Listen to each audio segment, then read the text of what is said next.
There is a night in human history that almost no one was awake for. Not because nothing was happening, but because the ones who were supposed to be watching fell asleep. The year was somewhere around 30 AD. The place, a garden called Gethsemane, which in Hebrew means oil press, a name that matters, because what was about to happen there would press something out of Jesus that Scripture tells us looked like blood. He had crossed the Kidron Valley with 11 of his closest friends. Passover was just hours old, the Last Supper finished, the betrayer already gone. And now, in this grove of ancient trees, Jesus knelt. He didn't pace, he didn't strategize, he didn't call a meeting, he prayed. And then he turned back to his disciples and said 3 words that most Christians have heard their entire lives without ever fully understanding. Watch and pray. Watch and pray. Simple enough, right? A reminder to stay alert, a spiritual encouragement, a nice devotional phrase for a coffee mug or a church bulletin. Except it wasn't that at all. What Jesus said that night in Gethsemane wasn't a gentle suggestion. It was a warning. It was a strategy. It was, in fact, one of the most psychologically and spiritually sophisticated commands ever spoken, delivered at the exact moment when the weight of all human history was pressing down on a single soul. And almost nobody has unpacked what he actually meant. Until now. To understand what Jesus meant, you have to understand where he was. Gethsemane wasn't random. The garden sat on the western slope of the Mount of Olives, directly across the Kidron Valley from the Temple Mount. In daylight, you could look from Gethsemane and see the golden roof of the temple glinting in the sun. But Jesus wasn't there to admire the view. He went there often. The Gospel of Luke tells us it was his custom. This garden was a regular retreat. The disciples knew the place, which is exactly why Judas knew where to lead the soldiers. But here's what most people miss. The Kidron Valley, the dark ravine between the garden and the city, was the place where the blood and refuse from temple sacrifices drained. Jesus crossed over a valley literally stained with the blood of thousands of Passover lambs to reach Gethsemane. Read that carefully. The symbolism isn't accidental. He was the Passover lamb, walking through the valley of sacrifice, moving toward the altar, and he knew it. Luke 22:44 says something almost too raw to fully absorb. And being in anguish, he prayed more earnestly, and his sweat was like drops of blood falling to the ground. Medical literature calls this hematidrosis, a rare but documented condition where extreme psychological distress causes blood vessels near the sweat glands to rupture. This wasn't symbolic language. This was a human body under pressure so immense that it was literally bleeding through its own skin. And in this moment, this exact moment, Jesus looked back and saw his disciples, asleep. And here's the real shock. He didn't shake them awake in frustration. He didn't rebuke them harshly. He looked at Peter, the one who had promised hours earlier, "Even if I have to die with you, I will never disown you," and said quietly, "Could you not watch with me 1 hour? 1 hour. Not a week, not a fast, not a sacrifice. 1 hour of wakefulness." And then came the command, "Watch and pray so that you will not fall into temptation. The spirit is willing, but the flesh is weak." Matthew 26:41. 12 words. And hidden inside those 12 words is an entire philosophy of spiritual survival. The Greek word Jesus used for watch was Gregorio. It doesn't mean casual observation. It doesn't mean glance around occasionally. It means to be awake, to be alert, to be vigilant against the danger of sleep. In the first century world, this was a military term. A soldier on night watch who fell asleep at his post didn't just get a warning. In Roman military law, he could be executed. The consequence of sleeping on watch was catastrophic, because what you failed to see while you slept could destroy everything. Jesus chose that word deliberately. He wasn't calling his disciples to a passive spiritual activity. He was calling them to the posture of a night sentry. Eyes open, senses alive, mind engaged. Not coasting through life on inherited faith, comfortable prayers, and Sunday routines, but actively, intentionally awake, watching for what is approaching. And this is where the story turns. Because the disciples' physical sleep in Gethsemane wasn't just exhaustion from a long Passover evening. It was a spiritual metaphor walking off the page. A few hours later, Peter would deny Jesus 3 times. A few hours later, every one of them except John would flee. They were unprepared, not because they were bad people, not because they didn't love Jesus, but because they had not watched. They hadn't assessed what was coming. They hadn't stayed alert to the pressure building around them. They had assumed the night would pass quietly. It didn't.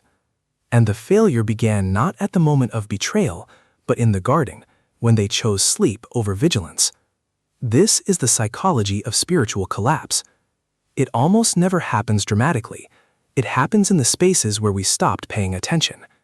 The marriage that broke didn't fracture in one explosive argument.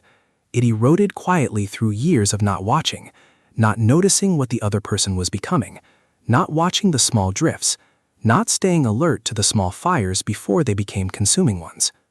The faith that fell apart didn't collapse on Sunday morning. It unraveled in the private moments, when the watching stopped. Jesus was saying, the enemy doesn't announce himself. He doesn't come with sirens and warning signs. He comes while you're comfortable, while you're tired, while you've decided the night is peaceful enough to rest. Watch, because what you don't see coming is exactly what can destroy you. But Jesus didn't stop at watch. He added a second word, pray. And if you think these two commands are simply stacked next to each other, you've missed the architecture of what he built. They aren't two separate instructions. They are two halves of one survival system. Think about what watching alone produces. Pure vigilance without prayer becomes anxiety. You see every threat, you map every danger, you catalog every way things could go wrong, and then you carry all of it yourself, in your own strength, with your own limited wisdom. That's not watchfulness, that's worry with its eyes open. And prayer alone, without watching, becomes something else entirely, spiritual bypassing. The idea that if we just pray hard enough, we don't have to engage, we don't have to assess, we don't have to be alert. God will just handle it. It's the spiritual version of leaving your front door unlocked because you prayed for protection. But Jesus fused them. Watch so you know what to pray about. Pray so watching doesn't destroy you. This is a system of consciousness and surrender working together, alertness and trust woven into a single daily practice. The word Jesus used for pray, prosukomai in Greek, carries within it the idea of moving toward, not simply speaking into the air, but orienting yourself toward God as you engage with what you're facing. You see it clearly, you bring it fully, you carry it together with someone stronger than yourself. Consider what Jesus himself modeled in that garden. He didn't pretend. He didn't arrive at the garden serene and untouched by what was coming. He watched. He had been watching for days, weeks, his whole life actually, and he knew exactly what was approaching. The cross, the separation from the Father, the full weight of human sin pressing down on one sinless frame. And so he prayed, not from a place of information, but from a place of intimacy. He called God Abba, Father, the Aramaic word a child uses for a parent, not a formal religious address, a cry. Abba, Father, everything is possible for you. Take this cup from me, yet not what I will, but what you will. Mark 14:36. Read that carefully. He watched clearly enough to articulate exactly what the cup was. He didn't vague it out, he named it. And then he surrendered it, not into emptiness, but into the hands of a Father he trusted, even when the answer was no. That is what watch and pray looks like fully lived. Clarity without control, engagement without ownership, eyes open, hands open. Watch and pray so that you will not fall into temptation. Now, here's where most people stop reading too soon, because when we hear temptation in a religious context, our minds immediately go to the obvious: lying, lust, greed, anger. And while those are real, they are not what Jesus was primarily warning about in that specific garden moment. Look at what the disciples were about to face. Not temptation to steal, not temptation to commit adultery, temptation to deny, temptation to abandon, temptation to protect themselves at the cost of everything they believed. Peter didn't fail in Gethsemane. He failed by a charcoal fire hours later when fear closed around his throat and self-preservation became louder than conviction. But the failure was seated in Gethsemane when sleep replaced watchfulness. The word temptation in Greek is perismos.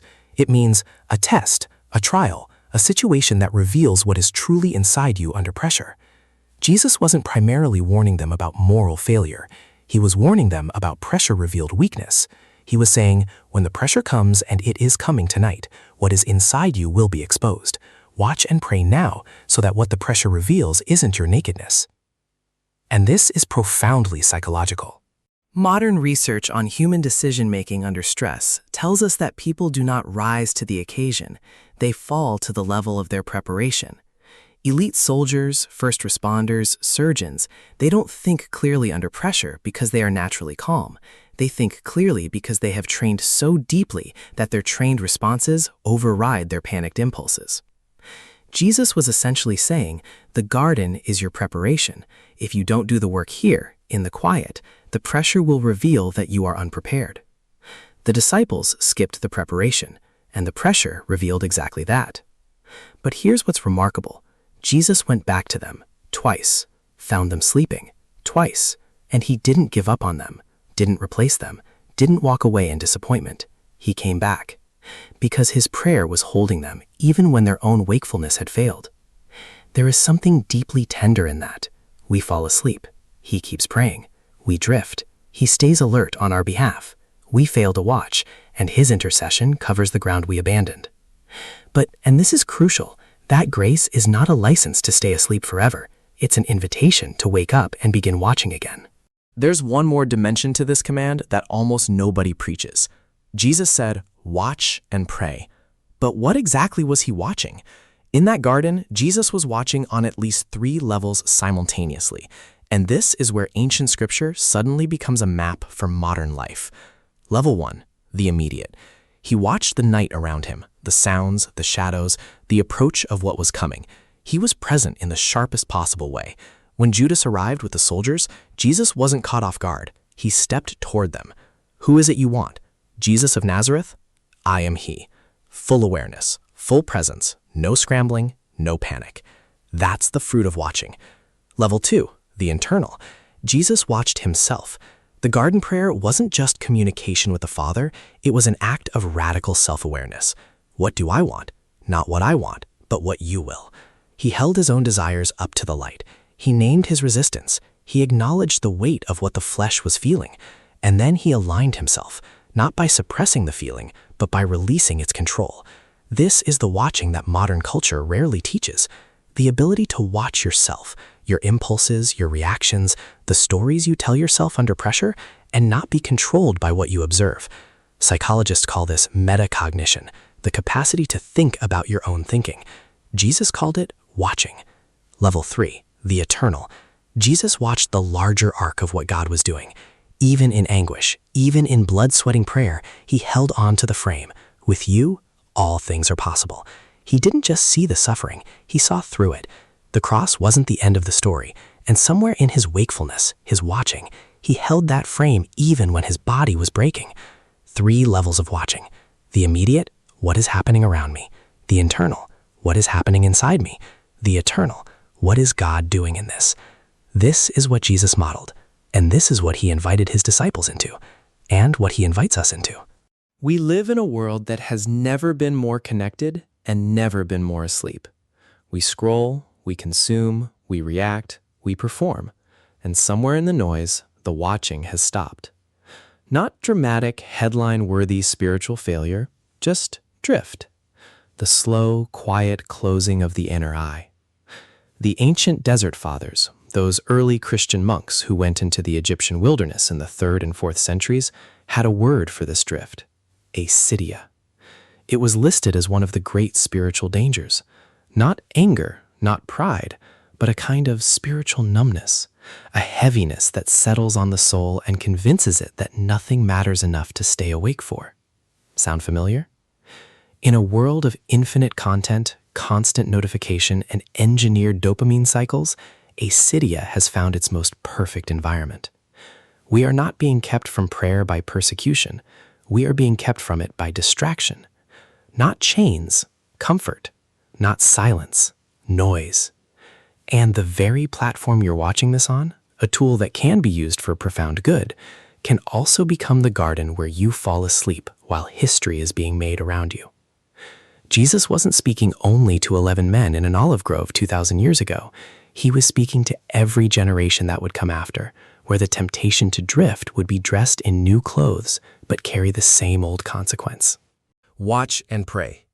For your marriage, before the disconnection becomes irreparable. For your children, before the years have passed and you realize you were present in the room but absent from their formation. For your own soul, before the numbness has settled so deep that you've forgotten what it felt like to be truly awake. For the larger moment of history you are living in, because every generation gets its garden, its moment of pressure, its test of what it truly believes. The disciples failed theirs. And then, and this is the grace that changes everything, they came back. Peter, who denied 3 times by a fire, preached to thousands at Pentecost with fire in his mouth. The same men who slept in the garden stood before councils and emperors and refused to be silent. What changed? The resurrection changed the frame, but also they began to watch. They returned to prayer. They became people who stayed awake. And the world has never quite recovered from what those awake souls unleashed. I want you to sit with something before we close. Jesus knew they would fall asleep. He came back to find them, not once, but twice, and the text says a 3rd visit followed. He returned. He checked on them. Even in his own agony, he turned back to see if they were all right. That is not the posture of disappointment. That is the posture of a shepherd who doesn't abandon the sheep just because they're not yet ready for the night they're walking into. And on the 3rd visit, he said something that often gets skipped over. Are you still sleeping and resting? Look, the hour has come, and the Son of Man is delivered into the hands of sinners. Rise, let us go. Matthew 26:45-46. Rise, let us go. Not, you failed me. Not, you're disqualified. Rise, let us go. He invited them to walk forward with him, even from sleep, even from failure, even from the ruins of a watch that should have been kept. This is the character of the one who gave this command.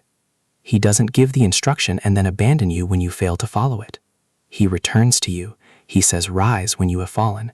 He says, let us go, together, not ahead of you, not behind you, but alongside. And so the command remains, not as a law that condemns you every time you fall asleep, but as an invitation that is still open, even now, to wake up, to watch, to pray, to see what is happening around you, inside you, and in the eternal arc of what God is doing, and then to rise and go. On the night Jesus was betrayed, in a garden whose name means oil press, he knelt under the weight of everything and pressed something out of himself that looked like blood. And in that same night, before the soldiers came, before the fire in the courtyard, before the cross, he turned to the people he loved and said, watch and pray. Watch, because you cannot afford to be surprised by what is coming. Pray, because you cannot afford to carry it alone. Watch, because 3 levels of reality are always in motion around and within you, and the one who sees clearly is the one who can respond faithfully.